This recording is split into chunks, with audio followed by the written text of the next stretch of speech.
మా దగ్గరికి చాలామంది ఈ గ్యాస్ట్రిక్ ప్రాబ్లమ్స్ ఉన్న వాళ్ళు వస్తూ ఉంటారండి.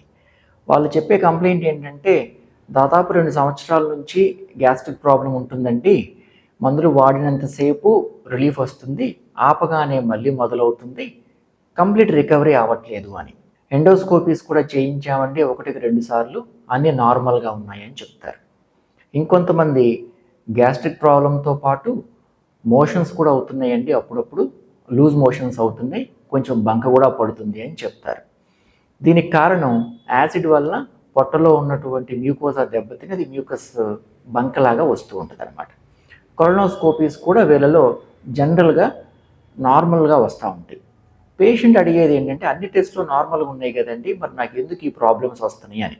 ఆన్సర్ ఏంటంటే, మానసిక ఒత్తిడి కానీ యాంగ్జైటీ కానీ ఉందనుకోండి, పొట్టలో యాసిడ్ లెవెల్ ప్రొడక్షన్ మీద కంట్రోల్ తప్పుతుందనమాట.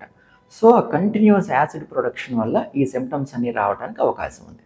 కాబట్టి మీలో ఎవరికైనా ఇలాంటి సిమ్టమ్స్ ఉండి టెస్ట్లు అన్నీ నార్మల్గా ఉంటే కనుక, ఏదైనా మనకు ఒత్తిడి ఉందా, యాంగ్జైటీ ఉందా అని ఆలోచించుకోండి.